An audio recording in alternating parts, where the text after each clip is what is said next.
शुक्रिया सम्राट जी। बिहार के मुख्यमंत्री को दोस्तों मैं शुक्रिया करने आया हूं इस वीडियो में। शुक्रिया क्यों, क्या ऐसा कर दिया बिहार के मुख्यमंत्री ने? अब तक तो बिहार के मुख्यमंत्री सबके रडार पर थे, लेकिन बिलौटी का जो कांड हुआ, शाहपुर एनकाउंटर हुआ, भरत तिवारी को मार दिया गया, उसकी हत्या कर दी गई। वो लड़का जो न्याय की बात करता था, वो लड़का जो बाढ़ पीड़ितों के लिए लड़ रहा था, उसे पुलिस ने, एसटीएफ ने गोली मारकर उसकी हत्या कर दी। अब उस मामले को लेकर कितना वो मामला तूल पकड़ा था, ये आप सब ने देखा। हर एक मीडिया, हर एक जगह, हर एक लोग उसके लिए न्याय की मांग कर रहे थे। सरकार रडार पर थी। सबसे ज्यादा आलोचना सम्राट चौधरी की हो रही थी, लेकिन अभी से कुछ ही देर पहले सम्राट चौधरी ने एक पोस्ट साझा किया है, एक जानकारी बिहार के मुख्यमंत्री ने साझा किया है। क्या है पहले आपको हम बताएंगे, फिर विस्तार से इस पूरे मामले को हम समझने का प्रयास करेंगे। तो देखिए, बिहार के मुख्यमंत्री ने अपने ट्वीट में लिखा है कि न्यायिक जांच के अंतरिम रिपोर्ट के आधार पर बिहार सरकार द्वारा दिवंगत भरत तिवारी के परिवार को आर्थिक सहायता एवं एक परिजन को सरकारी नौकरी प्रदान की जाएगी। देखिए, करीब 1.5 महीने पहले का यह हादसा है। यह घटना जो घटा था 1.5 महीने पहले, भरत तिवारी लाइव आता है और भरत तिवारी के लाइव आने के बाद वो पुलिस के सामने पिस्टल लहराता है। ये तस्वीरें आपने देखी होगी। अब उसके बाद क्या होता है, उसके अगले ही दिन यानी 24 घंटा भी नहीं बीता था कि भरत तिवारी को 4 गोलियां मारी गई। उसके पैर में मारी गई, जांघ में मारी गई।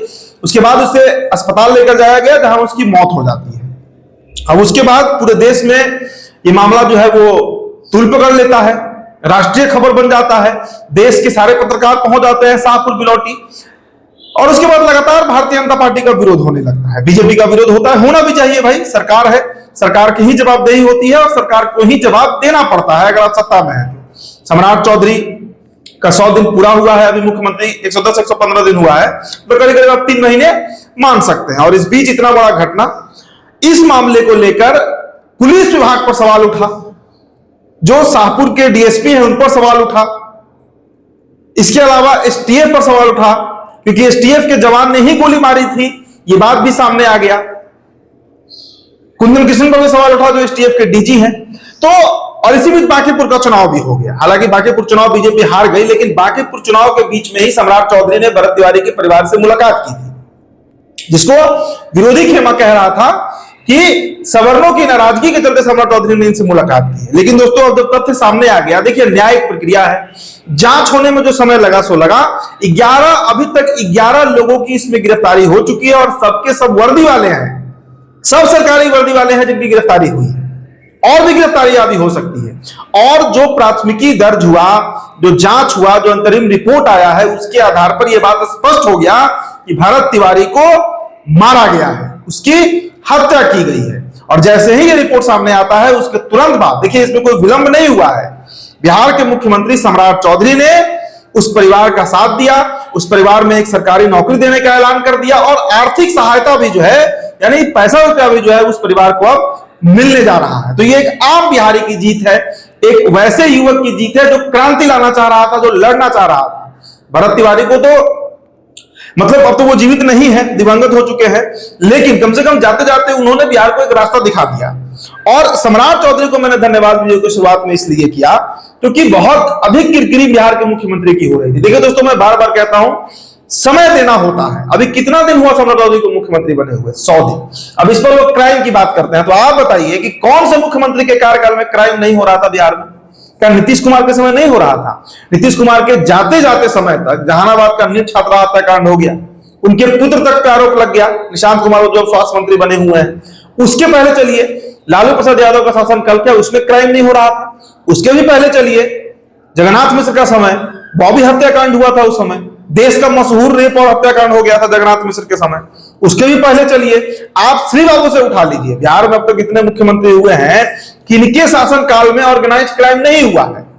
मैं ऑर्गेनाइज क्राइम की बात कर रहा हूं। अब अगर 2 मकान है और उसमें छज्जा ढलवाने के लिए अगर लड़ाई हो जाए और गोली चल जाए और किसी की मौत हो जाए, खेत के मापी करा रहे हैं और उसमें अगर एक दूसरे पे कोई कुदाल चला दे, कुल्हाड़ी चला दे और उसमें मौत हो जाए, तो उसके लिए शासन प्रशासन कहां से जिम्मेदार है? आप खुद सोचकर देखिए इस बात को। तो मेरा कहना है कि हम सरकार से सवाल पूछेंगे, बिल्कुल पूछेंगे। भाई, आप नेतृत्व कर रहे हैं, आपके पास सत्ता है, तो यू आर आंसरेबल, आपको जवाबदेही बनती है और जवाब देना पड़ेगा। लेकिन कुछ समय देना होता है। अब ऐसा तो नहीं है कि आज भरत तिवारी का हत्या हो गया और अगले दिन ये सीएम ऐलान कर देते। कैसे ऐलान करते, किस बिना पर ऐलान करते? अब जब अंतिम रिपोर्ट आ गया, मामला स्पष्ट हो गया कि एसटीएफ के जवान ने ही गोली मारी है, उनकी हत्या की गई है भरत तिवारी की, तो न्याय मिला। न्याय मिला ना कि नहीं मिला? तो एक तरफा देखिए, इसमें एक बहुत बड़ा डिसिसिव रोल मैं फिर कह रहा हूं प्रशांत किशोर निभा रहे हैं। बार बार एक ही बात दोहराना है कि सीएम हत्यारा है, जब तक वो रहेंगे तब तक क्राइम नहीं रुकेगा। आज अगर प्रशांत किशोर को कमान सौंप दिया जाए क्या बिहार में फिर एक भी मर्डर नहीं होगा? इस बात की गारंटी लेते हैं प्रशांत किशोर?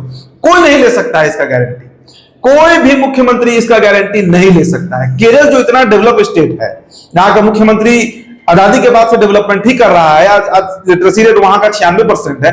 जब वहां वो देश के टॉप 10 क्राइम स्टेट में आता है तो बिहार का क्या विसात है भाई? इसीलिए मैंने कहा कि कुछ समय देना होता है। मुख्यमंत्री क्या कर रहे हैं, नहीं कर रहे हैं, इसका आकलन होगा, और आकलन हम ही लोग बैठकर करेंगे। लेकिन कब करेंगे?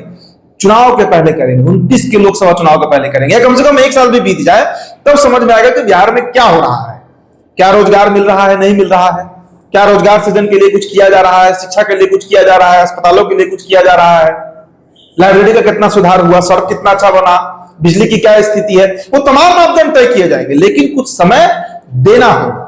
ये अतिशयोक्ति है, ये बहुत जल्दबाजी है कि आप 10 दिन के अंदर में सीएम का सब कुछ तय कर दे रहे हैं कि बिहार नहीं संभल रहा है, ये नहीं संभल रहा है।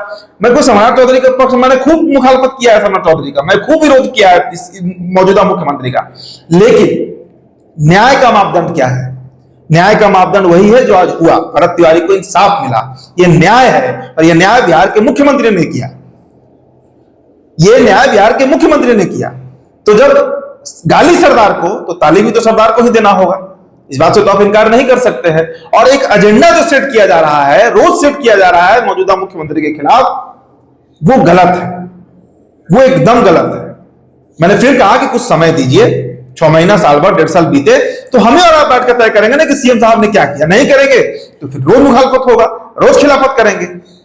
चलिए, ये एक अच्छी खबर है, एक अच्छी पहल है कि भरत तिवारी को अंतर्गत उनके जाने के बाद, दिवंगत होने के बाद उनके परिवार में कम से कम एक व्यक्ति को सरकारी नौकरी मिलेगा, तो आर्थिक तंगी से वो परिवार बच गया और पैसे रुपए से भी मदद सरकार करेगी ही, इसका भी ऐलान कर दिया गया है। फिलहाल दोस्तों, इस खबर में इतना ही। मेरा नाम उदित तारण है, बहुत बहुत शुक्रिया।